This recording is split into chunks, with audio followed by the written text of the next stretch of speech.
ನಮಸ್ಕಾರ ಸ್ನೇಹಿತರೆ, ನಾನು ನಿಮ್ಮ ಲೋಕೇಶ್ ಕಲ್ಕುಣಿ. ಸ್ನೇಹಿತರೆ, ನಮ್ಮ ಪೊಲೀಸ್ ನೇಮಕಾತಿಯ ದೈಹಿಕ ಪರೀಕ್ಷೆ ಬಗ್ಗೆ ತಮಗೆ ಮಾಹಿತಿಯನ್ನು ನೀಡ್ತಾ ಬರ್ತಾ ಇದ್ದೆ. ಮೊದಲಿಗೆ ನಾನು ತಾವು ಯಾವ ರೀತಿಯಲ್ಲಿ ತಮ್ಮ ದೇಹವನ್ನು ಸದೃಢಪಡಿಸಬೇಕು, ಎಕ್ಸಸೈಸ್ ಯಾವ ರೀತಿ ಮಾಡಬೇಕು ಅಂತೇಳಿ ತಿಳಿಸ್ಕೊಟ್ಟಿದ್ದೆ. ನಂತರ ಮೊದಲಿಗೆ ರನ್ನಿಂಗ್ ಬಗ್ಗೆ ನಾನು ಮಾಹಿತಿ ಕೊಟ್ಟಿದ್ದೆ. ತದನಂತರ ಲಾಂಗ್ ಜಂಪ್ ಬಗ್ಗೆ, ಹೈ ಜಂಪ್ ಬಗ್ಗೆ ಹಾಗೂ ಶಾರ್ಟ್ ಪುಟ್ ಬಗ್ಗೆ ನಿಮಗೆ ಮಾಹಿತಿಯನ್ನು ನೀಡ್ತಾ ಬಂದಿದ್ದೀನಿ. ಈಗ ಎದೆಯ ಸುತ್ತಳತೆ ಇದು ಸಹ ದೈಹಿಕ ಪರೀಕ್ಷೆಯಲ್ಲಿ ಪ್ರಮುಖವಾದದ್ದು. ತಮಗೆಲ್ಲ ಗೊತ್ತಿರುವ ಹಾಗೆ ನೋಟಿಫಿಕೇಷನಲ್ಲಿ ತಿಳಿಸಿರುವ ಹಾಗೆ ಈ ಸುತ್ತಳತೆ, ಎದೆಯ ಸುತ್ತಳತೆ 3 ವಿಭಾಗವಾಗಿ ಮಾಡಲಾಗಿದೆ. ಒಂದು ಪುರುಷ ವಿಭಾಗ, ಮತ್ತೊಂದು ಸ್ತ್ರೀ ವಿಭಾಗ ಅಂದರೆ ಮಹಿಳಾ ಅಭ್ಯರ್ಥಿಗಳಿಗೆ, ಇನ್ನೊಂದು ತೃತೀಯ ಲಿಂಗಿಗಳಿಗೆ. ಇದು 3 ವಿಭಾಗದಲ್ಲಿ ಇದು ಬರ್ತದೆ ಸುತ್ತಳತೆ.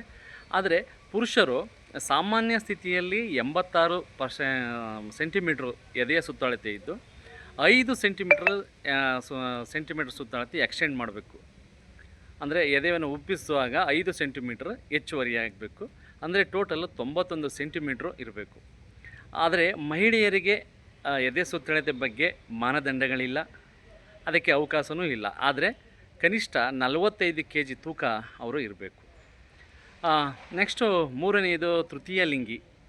ಇವರು 2 ವಿಭಾಗದಲ್ಲಿ ಅರ್ಜಿಯನ್ನು ಸಲ್ಲಿಸಬಹುದು. ಒಂದು ಪುರುಷ ವಿಭಾಗದಲ್ಲೂ ಸಲ್ಲಿಸ್ಬೋದು, ಮತ್ತೊಂದು ಸ್ತ್ರೀ ವಿಭಾಗದಲ್ಲೂ ಸಹ ಅಪ್ಲಿಕೇಶನನ್ನು ಹಾಕ್ಬೋದು ಇವರು.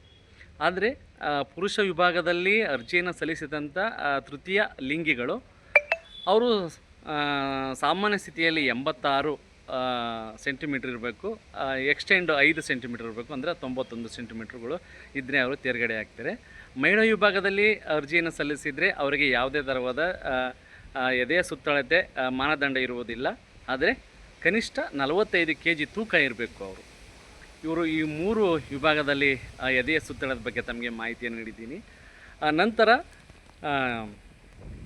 ಇದು ಯಾವ ರೀತಿ ಎದೆಯ ಸುತ್ತಳತೆಯಲ್ಲಿ ತೇರ್ಗಡೆ ಆಗಬೇಕು, ನಮ್ಮ ಪೂರ್ವ ಸಿದ್ಧತೆ ಹೇಗಿರಬೇಕು ಅಂತಂದರೆ ಉಸಿರಾಟ ಕ್ರಿಯೆಯ ಬಗ್ಗೆ ಹೆಚ್ಚು ಗಮನವನ್ನು ಕೊಡಬೇಕು. ತಮಗೆಲ್ಲ ಗೊತ್ತಿರುವ ಹಾಗೆ ನಮ್ಮ ಯೋಗ ಕ್ಲಾಸ್ಗಳಲ್ಲೇ ತಿಳಿಸ್ಕೊಡುವ ಹಾಗೆ ಪೂರಕ, ರೇಚಕ ಉಸಿರಾಟ ಕ್ರಿಯೆಗಳನ್ನು ಮಾಡಬೇಕು. ನಿಮ್ಮ ದೇಹವನ್ನು ಫ್ಲೆಕ್ಸಿಬಿಲಿಟಿಯಾಗಿ ಇಟ್ಕೋಬೇಕು. ಉಸಿರನ್ನು ಬಿಗಿ ಹಿಡಿದಾಗ ಅಂದರೆ ಸಾಮಾನ್ಯ ಸ್ಥಿತಿಯಲ್ಲಿ 86% ಇದ್ದು ಎಕ್ಸ್ಟೆಂಡ್ ಮಾಡಿದಾಗ ಒಂದು 5% ಅಂದರೆ 91 ಸೆಂಟಿಮೀಟ್ರನ್ನು ಆಗ್ತದೆ.